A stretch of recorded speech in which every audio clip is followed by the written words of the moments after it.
ஆதவன் நேயர்களுக்கு வணக்கம். இன்றைய நாளேடுகளில் ஒரு பார்வை நிகழ்ச்சியினூடாக உங்களை சந்திப்பதில் மிக்க மகிழ்ச்சி.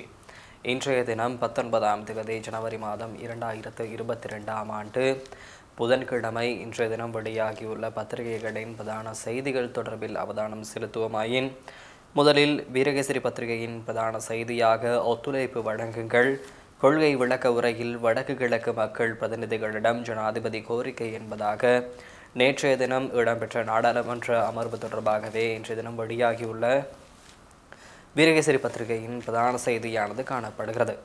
பொறுப்பு கூற கடமைப்பட்டுள்ளேன், அரசியலமைப்பை உருவாக்க முயற்சி, காணாமல் போனோர் பிரச்சினைக்கு நீதி, பயங்கரவாத தடை சட்டத்தில் திருத்தம், பசுமை விவசாய கொள்கையில் மாற்றமில்லை என்ற தலைப்புகளிலும் அந்த செய்தியானது காணப்படுகிறது. பல்வேறுபட்ட அரசியல் கருத்து வேறுபாடுகளை தற்காலிகமாக ஒருபுறம் வைத்துவிட்டு வடக்கு கிழக்கு பிரதேசங்களில் வாழும் மக்களின் வாழ்க்கை தரத்தை உயர்த்துவதற்கு வடக்கு கிழக்கு பிரதேசங்களில் உள்ள மக்களின் பிரதிநிதிகள் அரசு எடுக்கும் நடவடிக்கைகளுக்கு ஆதரவு வழங்க வேண்டும் என்ற வேண்டுகோளை முன்வைப்பதாக ஜனாதிபதி கோட்டாபய ராஜபக்ஷ தெரிவித்துள்ளார். எனது ஆட்சி காலத்தில் எந்த ஒரு விதத்திலும் மனித உரிமை மீறல்களுக்கு எமது அரசு உடந்தையாக இருக்கவில்லை என்பதை பொறுப்புடன் தெரிவித்துக் கொள்கின்றேன். எனினும் எமது நாட்டில் மனித உரிமைகள் தொடர்பாக கடந்த காலங்களில் சர்வதேச ரீதியாக எடுத்துச் செல்லப்பட்ட தவறான கருத்துக்களை சீர் செய்யும் பொறுப்பு எங்களுக்கு உள்ளது எனவும் ஜனாதிபதி கோட்டாபய ராஜபக்ஷ குறிப்பிட்டார். 9வது பாராளுமன்றத்தின் 2ஆம் கூட்டத்தொடர் நேற்று காலை 10 மணிக்கு ஜனாதிபதி கோட்டாபய ராஜபக்ஷ தலைமையில் கூடியது. இதன்போது ஜனாதிபதி கொள்கை விளக்க உரையை நிகழ்த்திய போதே இவற்றை கூறினார். ஜனாதிபதி மேலும் உரையாற்றுகையில், கடந்த 2 ஆண்டுகள் பெரும் சவால்களை எதிர்நோக்கிய காலகட்டமாக அமைந்தது. ஒட்டுமொத்தமான உலகையே ஒரேடியாக தாக்கிய கோவிட்-19 உலகளாவிய தொற்று நோயை எம்மால் எதிர்கொள்ள நேர்ந்தது. கோவிட்-19 உலகளாவிய ரீதியிலான தொற்று நோயிலிருந்து மக்களை பாதுகாக்க அரசு பாரிய செலவுகளை மேற்கொண்டது. அடிக்கடி நாடு முடக்கப்பட்டு அனைத்து சந்தர்ப்பங்களிலும் வருமானங்களை இழந்த மக்களுக்கு நிவாரணங்களை வழங்க நாங்கள் நடவடிக்கை எடுத்தோம். உலகளாவிய ரீதியிலான இத்தொற்று நோய் காரணமாக வருமானங்களை இழந்த சிறிய மற்றும் நடுத்தர தொழில் முயற்சியாளர்களின் கடன் மீள் செலுத்தலை பிற்போடுவதற்கும் நாங்கள் நடவடிக்கை எடுத்தோம். குறைக்கப்பட்ட எந்த ஒரு வரியையும் நாங்கள் மீண்டும் அதிகரிக்கவில்லை. அரசு ஊழியர்களின் சம்பளம் மற்றும் கொடுப்பனவு என்பவற்றையும் நாங்கள் குறைக்கவில்லை. கோவிட்டை கட்டுப்படுத்துவதில் நாங்கள் ஒரு திருப்திகரமான நிலையில் உள்ளோம் என்பதாகவும் ஜனாதிபதி நேற்றைய தினம் தெரிவித்துள்ளார். நாங்கள் சர்வதேச சட்டத்திட்டங்கள் மற்றும் உடன்படிக்கைகள் என்பனவற்றை மதிக்கும் ஓர் நாடாக விளங்குகின்றோம். கடந்த காலங்களில் எமது நாட்டில் மனித உரிமைகள் தொடர்பாக சர்வதேச ரீதியில் எடுத்துச் செல்லப்பட்ட தவறான கருத்துக்களை சீர் செய்யும் பொறுப்பு எங்களுக்கு உள்ளது. எனது ஆட்சி காலத்தில் எந்த ஒரு விதத்திலும் மனித உரிமை மீறல்களுக்கு எமது அரசு உடந்தையாக இருக்கவில்லை என்பதை பொறுப்புடன் தெரிவித்துக் கொள்கின்றேன். அதேபோன்று எதிர்காலத்திலும் அவ்வாறான நிலைமைகள் ஏற்பட இடமளிக்கப் போவதில்லை. அவ்வாறான செயற்பாடுகளை நாங்கள் அங்கீகரிப்பதும் இல்லை. கடந்த 30 ஆண்டுகளில் நாட்டில் வாழும் அனைத்து சமூகங்களும் பயங்கரவாதம் காரணமாக பெரிதும் பாதிக்கப்பட்டிருந்தன. 2009ஆம் ஆண்டு பயங்கரவாதம் தோற்கடிக்கப்பட்டு நாட்டில் மீண்டும் சமாதானம் நிலைநாட்டப்பட்டுள்ளது. இருள் சூழ்ந்த கடந்த கால ஞாபகங்களை ஒரு புறம் வைத்து அனைத்து சமூகங்களும் சமாதானத்துடனும் சக வாழ்வுடனும் வாழக்கூடிய பாதுகாப்பான நாடொன்றை உருவாக்குவது எமது நோக்கமாகும். இதற்காக அனைவரும் இன மத அரசியல் வேறுபாடுகளின்றி ஒன்றிணைதல் வேண்டும். யுத்தத்தினால் பெரிதும் பாதிக்கப்பட்ட வடக்கு கிழக்கு மக்களின் வாழ்க்கையை வளமை நிலைமைக்கு கொண்டு வருவதற்கு நாங்கள் பாரிய முதலீடுகளை செய்துள்ளோம். யுத்தம் நிலவிய காலத்தில் வடக்கு கிழக்கு மாகாணங்களில் இராணுவத்தினரின் பயன்பாட்டிற்காக கையேற்கப்பட்டிருந்த காணிகளில் 90% விடுவிப்பதற்கான நடவடிக்கைகளை நான் பாதுகாப்பு செயலாளராக இருந்தபோது ஆரம்பித்திருந்தேன்.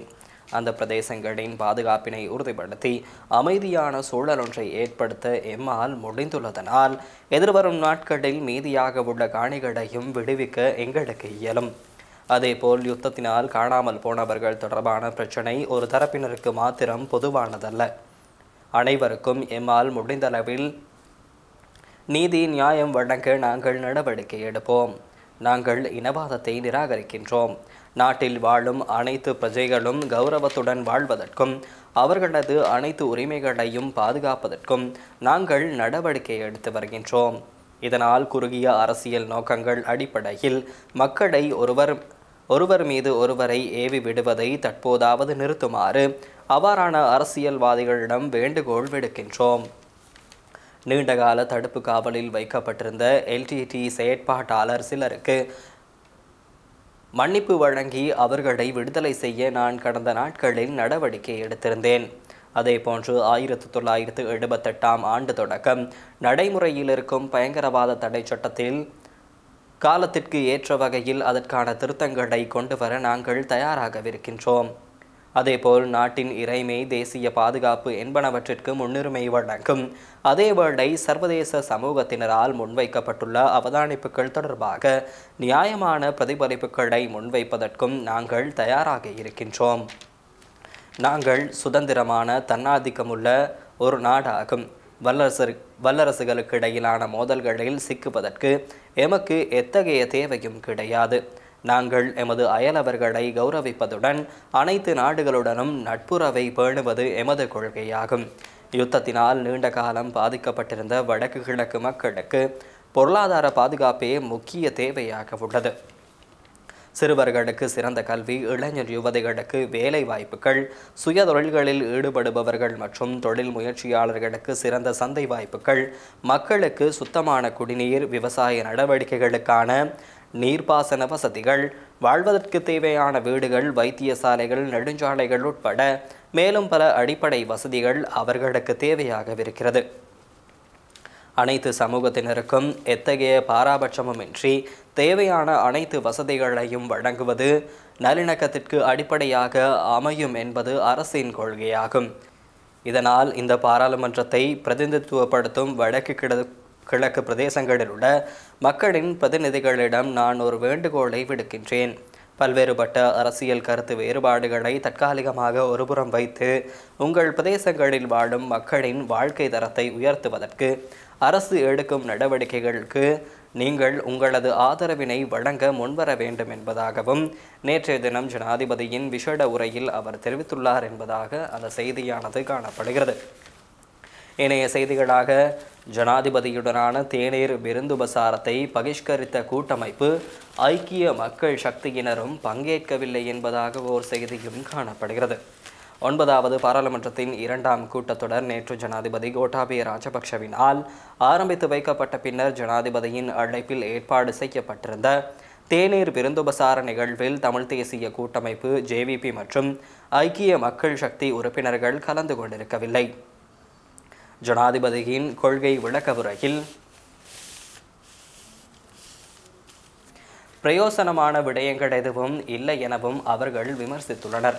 9வது பாராளுமன்றத்தின் 2ஆம் கூட்டத்தொடரை நேற்று ஆரம்பித்து வைத்த ஜனாதிபதி கோட்டாபய ராஜபக்ஷ தனது கொள்கை விளக்கவுரையை நிகழ்த்திய பின்னர் பாராளுமன்ற உறுப்பினர்களுக்கான தேநீர் விருந்துபசாரத்திற்கு அழைப்பு விடுத்திருந்தார். ஆளும் கட்சியின் சகல உறுப்பினர்களும் நேற்று ஜனாதிபதியுடன் தேநீர் விருந்துபசார நிகழ்வில் கலந்து கொண்டிருந்தனர். பிரதான எதிர்க்கட்சியாக ஐக்கிய மக்கள் சக்தியின் பாராளுமன்ற உறுப்பினர்கள் எவரும் கலந்து கொள்ளவில்லை என்ற தீர்மானம் எடுத்திருந்த போதிலும் பிரதான எதிர்க்கட்சி உறுப்பினரான எரான் விக்ரமரத்ன நேற்று தேநீர் விருந்துபசார நிகழ்வில் கலந்து கொண்டிருந்தார். ராஜதந்திர அதிகாரி ஒருவரின் அழைப்பை அடுத்து அவரை சந்திக்க அங்கு சென்றதாக எரான் எம்பி தான் நிகழ்வில் கலந்து கொண்டமைக்கான காரணத்தை தெரிவித்துள்ள போதிலும் பிரதான எதிர்க்கட்சியின் வேறு எந்தவொரு உறுப்பினரும் தேநீர் விருந்துபசார நிகழ்வில் கலந்து கொள்ளவில்லை. மக்கள் விடுதலை முன்னணியினரின் வழமை போன்றே இந்த நிகழ்வை நிராகரித்திருந்தனர்.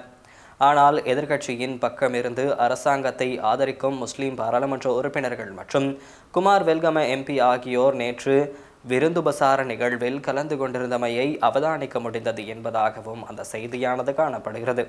தமிழ் தேசிய கூட்டமைப்பின் பாராளுமன்ற உறுப்பினர்கள் அனைவரும் நேற்று ஜனாதிபதியுடனான தேநீர் விருந்துபசார நிகழ்வில் கலந்து கொண்டிருக்கவில்லை. செல்வம் அடைக்கலநாதன் எம்பியை கூட்டத்தில் அவதானித்த போது அவரிடம் விருந்துபசார நிகழ்வில் கலந்து கொண்டமைக்கான கலந்து கொண்டமை குறித்து வினவிய போது சம்பந்தன் ஐயா அமைச்சர் ஜான்ஸ்டன் பெர்னாண்டோவை சந்திக்க வேண்டும் என தெரிவித்தார். ஆகவே அமைச்சர் ஜான்ஸ்டன் பெர்னாண்டோவை அழைத்து வருவதற்கு தேநீர் விருந்துபசார நிகழ்வு நடக்கும் இடத்திற்கு சென்றிருந்தேன். மற்றபடி கலந்து கொள்ள வேண்டும் என்ற நோக்கத்தில் நான் அங்கு செல்லவில்லை என்றார் என்பதாகவும் அந்த செய்தியானது மேலும் தொடர்ந்து செல்கின்றது. ஏனைய செய்திகளாக கொள்கை விளக்க உரை ஏமாற்றம் தருகின்றது, பசிலிடம் நேரடியாக அதிருப்தி தெரிவித்த சம்பந்தன் என்பதாக ஓர் செய்தியும் காணப்படுகிறது. ஜனாதிபதியின் கொள்கை விளக்க உரையானது மிக மோசமான உரை எனவும் எமது கரிசனைகள் குறித்து எதனையுமே கருத்தில் கொள்ளாத ஜனாதிபதியின் உரை ஏமாற்றத்தை தருவதாகவும் தமிழ் தேசிய கூட்டமைப்பின் தலைவர் ஆர் சம்பந்தன் கடும் தொனியில் நிதி அமைச்சர் பசில் ராஜபக்ஷவிடம் தெரிவித்துள்ளார் என்பதாகவும் அந்த செய்தியானது காணப்படுகிறது. இனப்பிரச்சனையையும் புதைக்கப் போகிறாரோ? ஜனாதிபதியின் உரையை அடுத்து ரணில் கேள்வி என்பதாக ஓர் செய்தியும் காணப்படுகிறது. ஜனாதிபதி கோட்டாபய ராஜபக்ஷ பிரச்சனையையும் கடலுக்கடியில் புதைக்கப் போகிறாரோ என்று ஐக்கிய தேசிய கட்சியின் தலைவரும் முன்னாள் பிரதமருமான ரணில் விக்ரமசிங்க கேள்வி எழுப்பியுள்ளார். ஏனைய செய்திகளாக இந்திய பிரதமர் மோடிக்கான பொது ஆவணம் கையளிப்பு, தமிழ் தேசிய கட்சிகளின் தலைவர்கள் ஒன்றிணைந்து நடவடிக்கை என்பதாக ஓர் செய்தியும் காணப்படுகிறது. 1.5 மணித்தியாலங்கள் மின்சாரம் துண்டிக்கப்படலாம் என்பதாக ஒரு செய்தியும், மின்சார சபையின் கோரிக்கையை நிராகரித்தது IOC நிறுவனம் என்பதாக ஒரு செய்தியும், 500 மில்லியன் பிணை முறையை செலுத்தியது இலங்கை என்பதாக ஒரு செய்தியும், எரிபொருள் நெருக்கடிக்கு தீர்வு காண்பதற்கு இலங்கைக்கு $500 மில்லியன் வழங்கிய இந்தியா என்பதாக ஒரு செய்தியானது காணப்படுகிறது. அடுத்து தினக்குரல் பத்திரிகையின் பிரதான செய்திகள் தொடர்பில் அவதானம் செலுத்துவமாயின், நாடு எதிர்நோக்கியுள்ள சவால்களிலிருந்து வெற்றி பெற அனைவரதும் ஆதரவை கோருகிறார் ஜனாதிபதி. வடக்கு கிழக்கு அபிவிருத்திக்கு தமிழ் எம்பிக்களின் ஒத்துழைப்பையும் கோருகிறார் என்பதாக நேற்றைய தினம் இடம்பெற்ற நாடாளுமன்ற அமர்வில் ஜனாதிபதியின் உரை குறித்தே அந்த செய்தியானது காணப்படுகிறது. ஜனாதிபதிக்கு ஒத்துழைப்பு, மைத்திரி தயாசிரி தெரிவிப்பு என்பதாக ஒரு செய்தியும் காணப்படுகிறது. ஜனாதிபதியின் மிக மோசமான உரை, சுமந்திரன் எம்பி கூறுகிறார் என்பதாக ஒரு செய்தியும் காணப்படுகிறது. ஜனாதிபதியினால் நிகழ்த்தப்பட்ட அரசாங்க கொள்கை விளக்க உரை எந்தவித தெளிவும் அற்றது என்றும் இதனை தாம் மிகவும் மோசமான உரையாகவே பார்ப்பதாகவும் தமிழ் தேசிய கூட்டமைப்பின் பேச்சாளரான பாராளுமன்ற உறுப்பினரான ஜனாதிபதி சட்டத்தரணி MA சுமந்திரன் தெரிவித்துள்ளார் என்பதாக அந்த செய்தியானது காணப்படுகிறது. டீசலை பெறுவதில் இழுபறி, எத்தனை மணி நேர மின்வெட்டு என்பதாக கேள்விக்குறியுடன் ஓர் செய்தியும் காணப்படுகிறது. மின் உற்பத்திக்கு தேவையான டீசலினை பெற்றுக்கொள்வதில் இழுபறி ஏற்பட்டுள்ளமையினால் தற்போது 1 மணித்தியாலமாக மட்டுப்படுத்தப்பட்டுள்ள மின்வெட்டு எதிர்காலத்தில் 3 முதல் 4 மணித்தியாலங்களுக்கு நீடிக்கப்படலாம் என இலங்கை மின்சார சபை பொறியியலாளர் சங்கம் தெரிவித்துள்ளது என்பதாக ஓர் செய்தியும் காணப்படுகிறது. அடுத்த 4 நாட்களுக்கு மின்சார உற்பத்திக்கு எரிபொருள் பெற இழுபறி என்பதாக ஓர் செய்தியும் காணப்படுகிறது. பிரதமர் தலைமையில் ஆளும் கட்சி கூட்டம், அனைவரும் பங்கேற்றனர் என்பதாக ஒரு செய்தியும், அரிசியை 300 ரூபாவுக்கு விற்பதற்கு முயற்சி, வர்த்தக அமைச்சர் பந்துல குணவர்தன தெரிவிப்பு என்பதாக ஒரு செய்தியும், இந்திய பிரதமருக்கான ஆவணம் தூதுவரிடம் நேற்று கையளிப்பு என்பதாக ஒரு செய்தியும் காணப்படுகிறது. அடுத்து இன்றைய தினம் வெளியாகியுள்ள லங்காதீப பத்திரிகையின் பிரதான செய்திகள் தொடர்பில் அவதானம் செலுத்துவமாயின், நாடாளுமன்ற அமர்வு நடவடிக்கைகள் நேற்றைய தினம் ஆரம்பிக்கப்பட்டுள்ள நிலையில் ஜனாதிபதியின் விசேட உரை இடம்பெற்றது. இந்த விசேட உரையின் போது ஜனாதிபதி கோட்டாபய ராஜபக்ஷ நாட்டை முன்னேற்ற ஒன்றிணைந்து செயற்படுவோம் எனவும் வடக்கு கிழக்கு அரசியல்வாதிகளுக்கு விசேட அழைப்பை விடுப்பதாகவும் தெரிவித்துள்ளார். நாட்டை முன்னேற்ற பாதையில் கொண்டு செல்ல தான் சிறந்த தலைமைத்துவத்தை வழங்க தயாராக இருப்பதாகவும் ஜனாதிபதி கோட்டாபய ராஜபக்ஷ தெரிவித்துள்ளார் என்பதாக லங்காதீப பத்திரிகையின் பிரதான செய்தியானது காணப்படுகிறது. அடுத்து டெய்லி மிரர் பத்திரிகையின் பிரதான செய்தியாக, கெலனிதிஸ்ஸ மின் உற்பத்தி நிலையத்தில் ஏற்பட்ட டீசல் தட்டுப்பாட்டினால் நாளாந்தம் 300 மெகாவாட்ஸ் மின் உற்பத்தி செய்யப்படும் கெலனிதிஸ்ஸ மின் நிலையம் வடமைக்கு திரும்பும் வரை இன்று முதல் 1 மணித்தியாலங்கள் மின்வெட்டு அமுல்படுத்தப்படலாம் என தெரிவிக்கப்பட்டுள்ளது என்பதாக அந்த செய்தியானது டெய்லி மிரர் பத்திரிகையின் பிரதான செய்தியாக காணப்படுகிறது. அடுத்து மலையக செய்திகள் தொடர்பில் அவதானம் செலுத்துவமாயின், சர்வாதிகாரியாக செயற்படும் தோட்ட அதிகாரியை உடன் வெளியேற்றுங்கள். ஒலிஃபண்ட் தோட்ட தொழிலாளர்கள் அடையாள வேலைநிறுத்தம் என்பதாக ஓர் செய்தியும் மலையக பக்கத்தில் காணப்படுகிறது.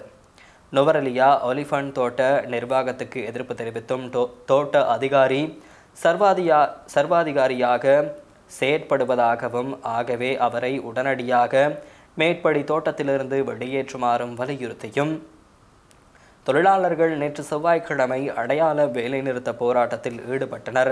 தொழிலாளர்கள் சர்வாதிகார போக்கில் நடத்தப்படுவதாகவும், தொழிலாளர்கள் குடியிருக்கும் வீட்டுக்கு அருகிலும் தங்களது விவசாய காணியிலும் சொந்த செலவில் வீடு கட்டுவதற்கும் மலசலக்கூடம் கட்டுவதற்கும் அனுமதி மறுத்து வருவதாகவும், தொழிலாளர்களின் செலவில் கட்டப்பட்ட வீடுகள் போலீசாரின் உதவியுடன் தகர்க்கப்பட்டதாகவும் போராட்டத்தில் ஈடுபட்டவர்கள் குற்றம் சுமத்தினர். மேலும் லயன் குடியிருப்பு தொகுதியின் ஒரே வீட்டில் 2 அல்லது 2க்கும் மேற்பட்ட குடும்பங்கள் வசிக்க வேண்டியிருப்பதால் இட வசதி இல்லாது பெரும் சிரமத்துக்கு முகம் கொடுத்து வருவதாகவும் கவலை தெரிவிக்கின்றனர். பிள்ளைகளை பாடசாலைகளில் இணைத்துக் கொள்வதற்கு பதிவு கடிதம் கேட்டால் தோட்ட அதிகாரி கடிதம் வழங்குவதில்லை. இதனால் பிள்ளைகளை பாடசாலைகளில் இணைத்துக் கொள்ள முடியாது திண்டாடும் நிலை ஏற்பட்டிருப்பதாகவும் அவர்கள் தெரிவிக்கின்றனர். நாட்சம்பளத்துக்கு 20 கிலோவுக்கு மேல் கொழுந்து பறிக்க வேண்டும் என அழுத்தம் பிரயோகித்துள்ள அதேவேளை வேலைப்பழுவை அதிகரித்துள்ளதாகவும், 1000 ரூபாய் சம்பளம் வழங்கப்படுவதில்லை எனவும், தொழிலாளர்களின் பிரச்சினைகளுக்கு செவிமடுப்பதில்லை எனவும், சலுகைகளை மறுத்து வருவதாகவும் தொழிலாளர்கள் தெரிவிக்கின்றனர். எல்லா விதத்திலும் தோட்ட அதிகாரி சர்வாதிகாரி போன்று செயற்படுவதால் உடனடியாக தோட்ட அதிகாரியை இடமாற்ற வேண்டும் என்றும், இல்லாவிட்டால் பாரிய போராட்டம் மேற்கொள்ளப்படும் என்றும் ஆர்ப்பாட்டக்காரர்கள் தெரிவித்துள்ளனர் என்பதாக அந்த செய்தியானது காணப்படுகிறது. அடுத்து இந்திய செய்தி தொடர்பில் அவதானம் செலுத்துவோமாயின், சட்டமன்ற தேர்தலுக்கு முன்னர் வெடிகுண்டு தாக்குதலை நடத்த பாகிஸ்தான் திட்டம் மத்திய உளவுத்துறை குற்றச்சாட்டு என்பதாக ஓர் செய்தியும் காணப்படுகிறது. இந்தியாவின் பல மாநிலங்களிலும் விரைவில் நடைபெறவுள்ள மாநில சட்டமன்ற தேர்தலுக்கு முன்னதாக வெடிகுண்டு தாக்குதல்களை நடத்துவதற்கு பாகிஸ்தான் திட்டமிட்டுள்ளதாக இந்தியாவின் மத்திய உளவுத்துறை தெரிவித்துள்ளது. இதுகுறித்து மத்திய உளவுத்துறை வெளியிட்ட அறிக்கையில், இந்திய எல்லை பகுதியில் வெடிகுண்டு தாக்குதல்களை நடத்துவதற்காக பல ஆளில்லா விமானங்களை அனுப்புவதற்கு பாகிஸ்தான் முயன்று வருவதாக குற்றம் சாட்டப்பட்டது.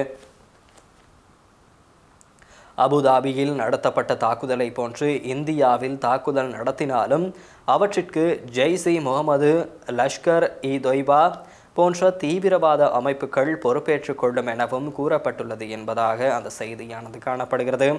இதற்கு முன்னேற்பாடாகவே டெல்லியில் குண்டுவெடிப்பு நடத்தப்பட்டதாகவும், காஜிபூர், ஸ்ரீநகர், அட்டாரி மற்றும் குர்தாபூர் போன்ற இடங்களில் வெடிபொருட்கள் கைப்பற்றப்பட்டதனையும் மத்திய உளவுத்துறை சுட்டிக்காட்டியது என்பதாக அந்த செய்தியானது காணப்படுகிறது. அடுத்து உலக செய்திகள் தொடர்பில் அவதானம் செலுத்துவோமாயின், செயற்கை சூரியனை தொடர்ந்து செயற்கை சந்திரன் சீனா சாதனை என்பதாக ஓர் செய்தியும் காணப்படுகிறது. ஈர்ப்பு விசை சார்ந்த ஆய்வுகளை எளிதாக மேற்கொள்ள வசதியாக சிறிய செயற்கை சந்திரனை சீன விஞ்ஞானிகள் உருவாக்கியுள்ளனர். சீனா விண்வெளி ஆய்வில் வேகமாக முன்னேறி வருகிறது. மின் செலவை குறைக்க ஏற்கனவே செயற்கை சூரியனை சீனா உருவாக்கியுள்ளது. விண்வெளியில் தனி ஆய்வு கூடத்தை அமைக்கிறது. ரோவர் வாகனத்தை சந்திரனில் இறக்கி மண் பரிசோதனைகளை மேற்கொண்டு வருகிறது. இந்நிலையில் உலகில் முதன்முறையாக செயற்கை சந்திரனை சீனா உருவாக்கியுள்ளது என்பதாக அந்த செய்தியானது காணப்படுகிறது. ஆப்கானில் நிலநடுக்கம், 26 பேர் பலி என்பதாக ஓர் செய்தியும், பசிபிக் பெருங்கடல் எரிமலை சீற்றம் சேதங்கள் குறித்த மர்மம் நீடிப்பு என்பதாக ஓர் செய்தியும் இன்றைய தினம் வெளியாகியுள்ள உலக செய்திகளின் பக்கத்தில் வெளியான பிரதான செய்திகளாக காணப்படுகின்றன. அடுத்து இன்றைய தினம் வெளியாகியுள்ள ஆசிரியர் தலையங்கங்கள் தொடர்பில் அவதானம் செலுத்துவோமாயின், இன நல்லிணக்க விவகாரத்தில் சிறுபான்மையினருக்கு ஏமாற்றம் என்ற தலைப்பில் வீரகேசரி பத்திரிகையின் ஆசிரியர் தலைப்பானது காணப்படுகிறது. இன நல்லிணக்கம் குறித்தோ அரசியல் தீர்வு தொடர்பிலோ பொதுஜன முன்னணி அரசாங்கம் எதிர்காலத்திலும் அக்கறை கொள்ளப் போவதில்லை என்பது ஜனாதிபதி கோட்டாபய ராஜபக்ஷவின் கொள்கை விளக்க உரையிலிருந்து நன்கு புரிதாகின்றது. அரசாங்கமானது சிங்கள பௌத்த பேரினவாத நிகழ்ச்சி நிரலின் அடிப்படையிலேயே தனது எதிர்கால பயணத்தையும் தொடரவுள்ளமை நன்கு வெளிப்படுத்தப்பட்டுள்ளது. 9வது பாராளுமன்றத்தின் 2வது கூட்டத்தொடர் நேற்று ஜனாதிபதி கோட்டாபய ராஜபக்ஷவினால் ஆரம்பித்து வைக்கப்பட்டது. பாராளுமன்ற அமர்வை ஆரம்பித்து வைத்து ஜனாதிபதி கொள்கை விளக்க உரையினை ஆற்றியிருந்தார். இதன்போது நல்லிணக்கம் தொடர்பிலோ அரசியல் தீர்வு குறித்தோ அவர் அக்கறை செலுத்தவில்லை. அது குறித்து தனது உரையின் போது கவனம் செலுத்தவே இல்லை.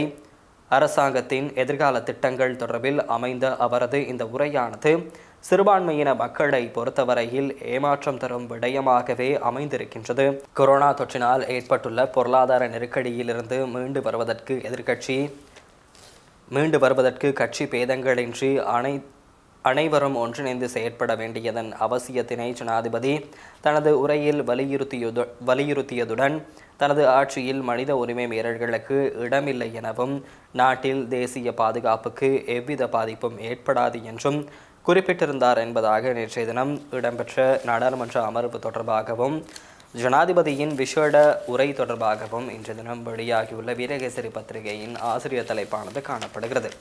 அடுத்து தினக்குரல் பத்திரிகையின் ஆசிரியர் தலைப்பாக இளைய சமூகத்தின் பிரச்சினைகளுக்கு தீர்வு காண்பதற்கு முன்னுரிமை அவசியம் என்ற தலைப்பில் தினக்குரல் பத்திரிகையின் ஆசிரியர் தலைப்பானது காணப்படுகிறது. நாடொன்றின் பெருமதி வாய்ந்த வளம் இளைய சமூகமே என்பதை யாவரும் அறிவர்.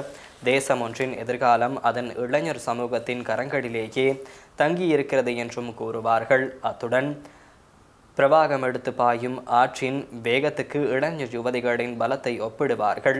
அதாவது எத்தனை மேடுகள் பள்ளங்கள் வந்தாலும் ஆறுகள் அவற்றையெல்லாம் தாண்டி பாய்ந்து ஓடுவது போன்று பல்வேறு தடைகள் ஏற்படினும் இளைய சமூகம் அவற்றை முறியடித்து தாண்டி சென்றுவிடும் ஆற்றலை கொண்டிருக்கின்றது. ஆனால் அவர்கள் வலுவானவர்களாக திகழ்வதற்கு அடிப்படையாக தேவைப்படும் வசதி வாய்ப்புகளை ஏற்படுத்தி கொடுக்க வேண்டும். இலங்கையின் இன்றைய இளைஞர்கள் மத்தியில் பெரும் கவலையாக காணப்படுவது நாட்டில் இருந்து கொண்டு தங்களை மேம்படுத்திக் கொள்வதா அல்லது நாட்டை விட்டு வெளியேறி வெளிநாட்டில் முன்னேற்றத்தை எட்டுவதா என்பதுதான். மூன்று தசாப்த காலத்திற்கு முன்னர் போர் நிலவிய காலத்தில் பெருந்தொகையான தமிழ் இளைஞர் யுவதிகள் நாட்டை விட்டு வெளியேறியிருந்தனர். அதே சமயம் தற்போது நாட்டிலுள்ள பொருளாதார அரசியல் சமூக கலாச்சார மத பிரச்சனைகளை சுட்டிக்காட்டி முன்னேற வேண்டுமாயின் வெளிநாட்டிற்கு செல்ல வேண்டும் என்று கூறுகின்றனர் என்ற தலைப்பில் இன்றைய தினம் வெளியாகியுள்ள தினக்குரல் பத்திரிகையின் ஆசிரியர் தலைப்பானது இளைய சமூகம் தொடர்பாகவே இன்றைய தினம் வெளியாகியுள்ள தினக்குரல் பத்திரிகையின் ஆசிரியர் தலைப்பானது காணப்படுகிறது. அடுத்து கேலிச்சித்திரம் தொடர்பில் அவதானம் செலுத்துவோமாயின் அரசாங்கமானது சஜித் தரப்பை பிளவுபடுத்த ஐதேகாவுடன் அரசு டீல் செய்ய முயற்சிப்பதாக இன்றைய தினம் வெளியாகியுள்ள கேலிச்சித்திரமானது காணப்படுகிறது. 4 தேசிய பட்டியல் ஆசனங்களை ஐக்கிய தேசிய கட்சிக்கு வழங்க தயாராக இருப்பது போலவும் 4 தேசிய பட்டியல் ஆசனங்களை வழங்க தயாராக இருப்பதாகவும் இதனை முன்னிறுத்தி சஜித் தரப்பை பிளவுபடுத்த ஐக்கிய தேசிய கட்சியுடன் அரசு டீல் செய்ய முயற்சிப்பது போலவும் இன்றைய தினம் வெளியாகியுள்ள கேலிச்சித்திரமானது காணப்படுகிறது. இவைதான் இன்றைய தினம் வெளியாகியுள்ள பத்திரிகைகளின் பிரதான செய்திகளாக காணப்படுகின்றன. மீண்டும் இன்றைய நாளேடுகளின் ஒரு பார்வை நிகழ்ச்சியினூடாக உங்களை சந்திக்கும் வரை உங்களிடமிருந்து விடைபெறுகின்றேன். நன்றி, வணக்கம்.